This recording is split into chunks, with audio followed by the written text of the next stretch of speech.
बुंदेलखंड के दतिया जिले में हुए बड़े गोलीकांड से पूरे मध्य प्रदेश में मचा हड़कंप। जहां सिविल लाइन थाना क्षेत्र अंतर्गत रेड़ा गांव में 3 दिन पूर्व धान के खेत में मवेशी घुस जाने को लेकर दांगी व पाल पक्षों के बीच हुआ था विवाद, जिसको सुलझाने के लिए बुलाई गई पंचायत। यहाँ इतना गर्मा गया मामला कि भरी पंचायत में ही दोनों तरफ से चलने लगी गोलियां, जिसमें एक पक्ष के 3 व दूसरे पक्ष के 2 लोगों समेत 5 की हो गई मौत, जबकि 6 लोग हो गए घायल। मौके पर पहुंचे पुलिस अधिकारियों ने घटनास्थल का निरीक्षण कर आरोपियों की तलाश की शुरू। दिल्ली में बुधवार को दूसरे दिन भी कांग्रेस स्क्रीनिंग कमेटी की हुई बैठक, जिसमें मध्य प्रदेश विधानसभा चुनाव के लिए उम्मीदवारों के नामों का हुआ मंथन। नेताओं ने अपने अपने क्षेत्र के दावेदारों की दी लिस्ट, साथ ही सभी नेताओं से 1 to 1 की गई चर्चा। टिकट की क्राइटेरिया को लेकर भी कमेटी के सदस्यों ने की बात। जल्द ही कांग्रेस अपनी पहली लिस्ट कर सकती है जारी। इंदौर में नीट की तैयारी कर रही स्टूडेंट से छेड़छाड़ के आरोप में कोचिंग टीचर की बीच चौराहे पर की गई पिटाई, फिर उसे निर्वस्त्र कर सड़क पर घुमाते हुए ले जाया गया तुकोगंज थाने, जिस पर पुलिस ने आरोपी शिक्षक को कर लिया गिरफ्तार। वहीं उसके साथ ही दूसरे आरोपी की तलाश है जारी। झांसी में एक चोर की अजीबोगरीब कहानी आई सामने, जहां अपनी भाभी के लिए देवर बन गया चोर। भाभी को हो गया पैरालिसिस तो उसने मौट थाना क्षेत्र में अपने पड़ोस में स्थित मुरली मनोहर मंदिर में कर डाली चोरी। उसे 35,000 रुपए की थी जरूरत, तो उसने इतनी ही कीमत के चुराए भगवान के सिवर, बाकी मंदिर में रखे सोने के गहनों को नहीं लगाया हाथ। उसकी यह करतूत सीसीटीवी कैमरे में हुई थी कैद, जिस पर पुलिस ने बुधवार को आरोपी को कर लिया गिरफ्तार। चोरी के गहने बरामद कर आरोपी को भेजा गया जेल। एमपी की पूर्व सीएम उमा भारती के विरोध का देखने को मिला असर, जहां उनके विरोध के बाद एनजीटी ने बड़ा तालाब, नर्मदा समेत प्रदेश के किसी भी वाटर बॉडीज में क्रूज और मोटर बोट के संचालन पर लगा दी रोक। एनजीटी ने डीजल इंजन से निकलने वाले उत्सर्जन को इंसानों समेत जलीय जीवों को बताया खतरा, क्योंकि इससे उत्सर्जित सल्फर और नाइट्रोजन ऑक्साइड पानी को बना देता है एसिडिक, जिस कारण यह इंसानों व जलीय जीवों दोनों के लिए कैंसरकारी।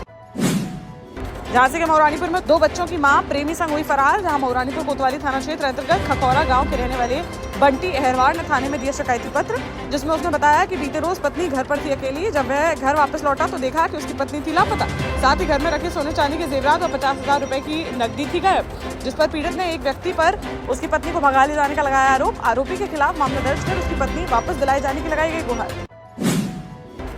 हापुड़ में वकीलों पर की गई लाठीचार्ज के मामले में अभी तक यूपी सरकार द्वारा दोषी पुलिसकर्मियों पर नहीं की गई कोई कार्रवाई, जिसको लेकर जालौन के अधिवक्ताओं में देखने को मिल रहा आक्रोश। जहां बुधवार को अधिवक्ताओं ने रजिस्ट्री कार्यालय में धरना देते हुए जिलाधिकारी कार्यालय पहुंचकर किया प्रदर्शन। साथ ही जिलाधिकारी को सीएम योगी आदित्यनाथ संबोधित ज्ञापन देकर दोषी पुलिसकर्मियों पर कार्यवाही की उठाई मांग। सागर में पानी, बिजली, सड़क की मांग को लेकर आदिवासियों ने कर दिया चक्का जाम। जहां कलेक्टर कार्यालय के सामने मुख्य सड़क पर बैठ गए दर्जनों लोग। चक्का जाम से सिविल लाइन से बस स्टैंड की ओर जाने वाले मार्ग पर यातायात हो गया बाधित। सूचना मिलते ही तुरंत मौके पर पहुंचे पुलिस और प्रशासनिक अधिकारियों और प्रदर्शन कर रहे लोगों को दी समझाइश। करीब 1 घंटे की समझाइश के बाद प्रदर्शनकारियों का गुस्सा हो सका शांत, जिसके बाद यातायात हो सका बहाल। झांसी ग्वालियर मार्ग पर बन रहे ओवरब्रिज में हो रही देरी का कारण जानने के लिए सदर विधायक पंडित रवि शर्मा ने लिया जायजा, जहां उन्होंने ओवरब्रिज में प्रयुक्त सामग्री की गुणवत्ता को परखा। मौके पर उपस्थित सेतु निगम के परियोजना प्रबंधक मुकेश कुमार व रेलवे के अवर अभियंता दीपक मीणा ने विधायक को दिया आश्वासन कि ओवरब्रिज की एक लाइन बनकर 2 अक्टूबर तक हो जाएगी तैयार, जिससे लोगों को हो रही परेशानी से मिल सकेगी राहत। विधायक रवि शर्मा बोले, यह रेलवे ओवरब्रिज झांसी व आसपास के जिलों के लिए है एक बड़ी सौगात। निवाड़ी में चल रही 3 दिवसीय राष्ट्रीय बालिका कबड्डी टूर्नामेंट का बुधवार को हुआ समापन, जहां हरियाणा और मुजफ्फरनगर के मध्य खेला गया फाइनल मुकाबला, जिसमें हरियाणा ने 30-19 से मुजफ्फरनगर को हराकर खिताब पर किया कब्जा।